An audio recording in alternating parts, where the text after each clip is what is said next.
everyone. Thank you for joining us. I'm Miss Felicity, and if you're new here, welcome. Last week, we learned how we can keep going even when it seems impossible. But this month, we're learning about determination. And determination, which can be a really big word, is deciding it's worth it to finish what you started. Even if you're in a sticky situation, God can get you unstuck. Speaking of sticky situations, we're going to bring up Miss Mariah and Miss Steph to play a fun game.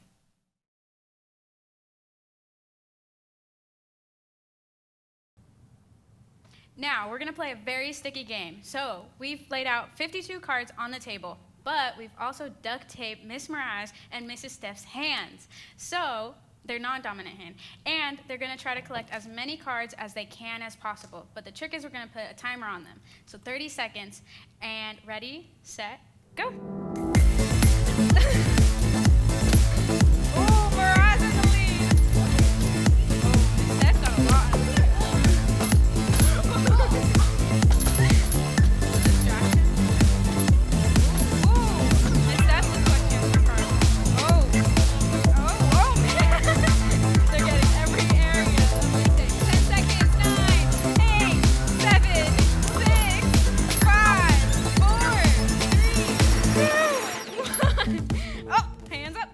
Thank you. I'm going to take these cards, and if you would like to help me, you could.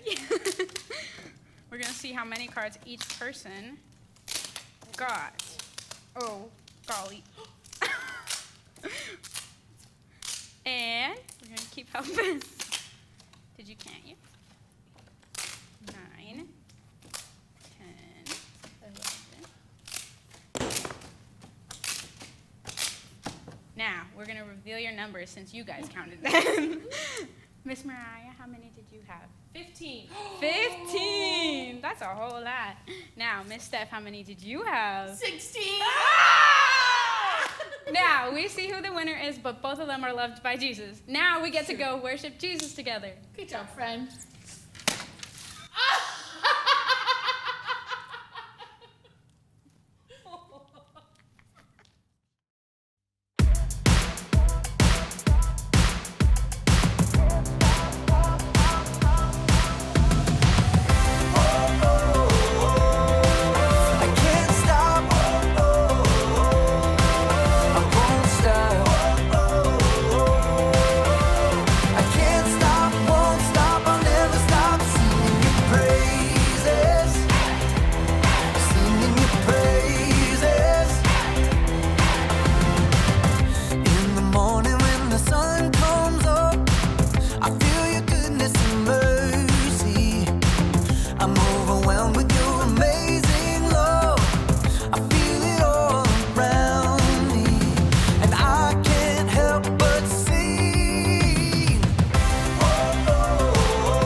The Bible.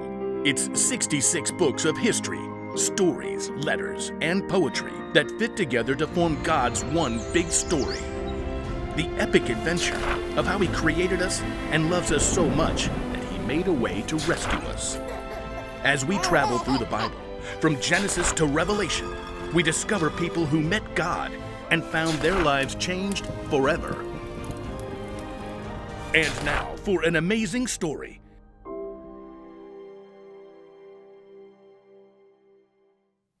Hi friends, welcome back.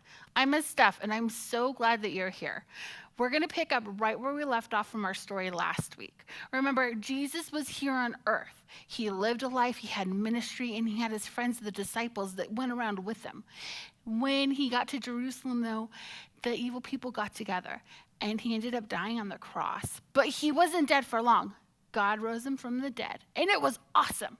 After that, he walked around for a little bit here on earth, walked on a road, he had meals with his friends, and then he went up into heaven, and they couldn't see him anymore, but he gave them a promise that they would never have to do this alone.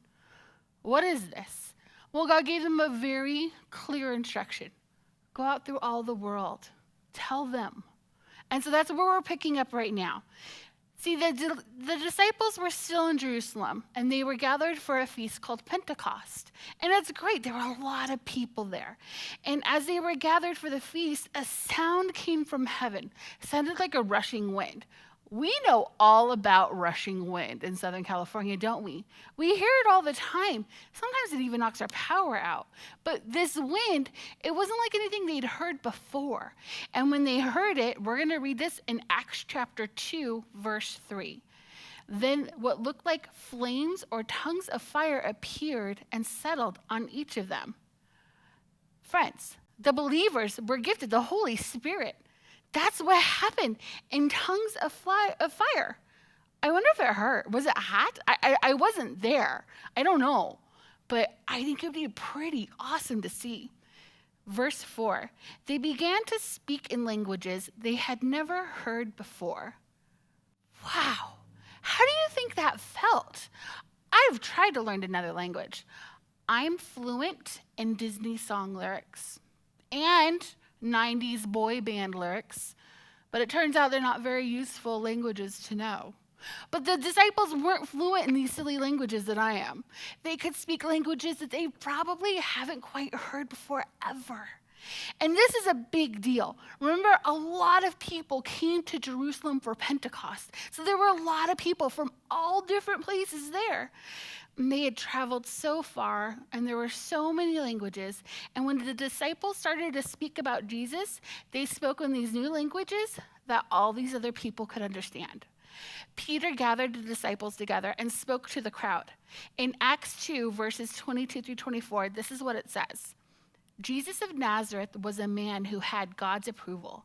God did miracles, wonders, and signs among you through Jesus.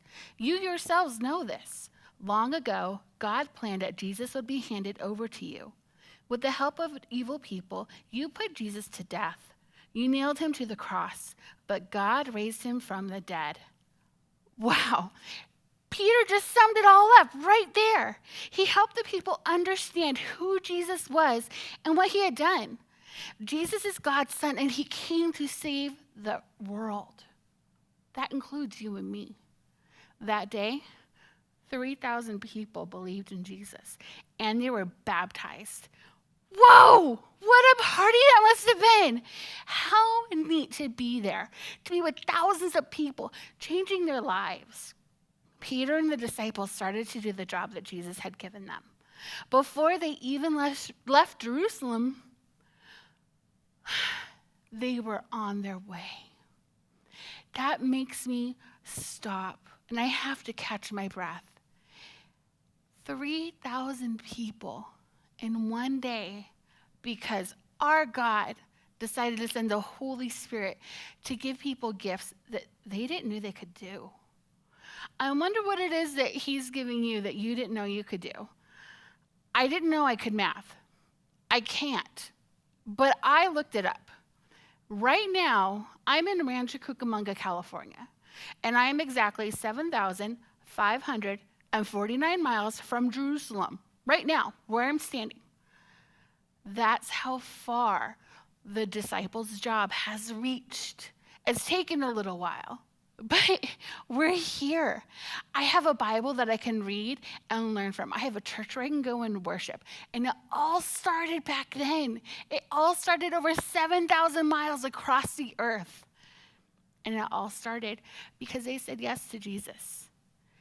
Remember, God gives you what you need to keep going. And He's still going to give it to you today because it's all about the determination. Determination is deciding that it's worth it to finish what you've started. God has started something great in you, my friends. He started something great in me, and He's not going to give up. We shouldn't either. Have a good week, you guys. See you next time.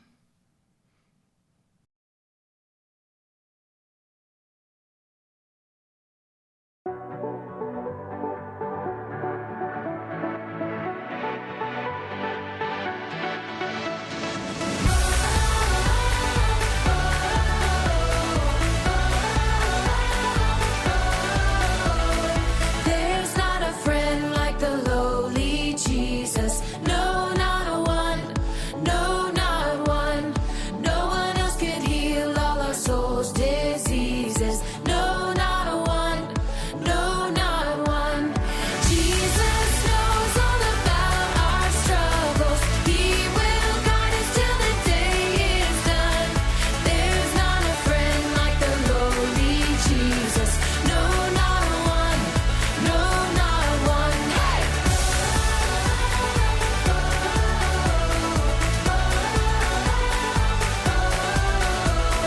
There's not an hour that He is not near us. No, not a one. No, not one. No night is so dark, but His love can cheer us. No, not a one. No, not one. Jesus knows all about our struggles. He will guide us till the day is done. There's not a friend like the lowly Jesus. No, not one. No, not one. Jesus knows all about our struggles. He will guide us till the day is done. There's not a friend like the lowly Jesus. No, not one. No, not one. No, not one. No, not one. Hey!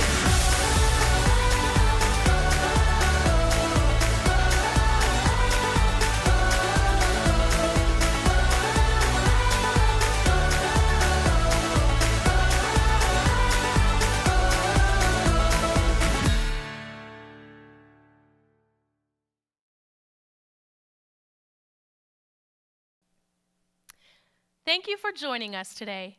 It isn't always easy living God's way, but He knew that, and that's why He sent us the Holy Spirit.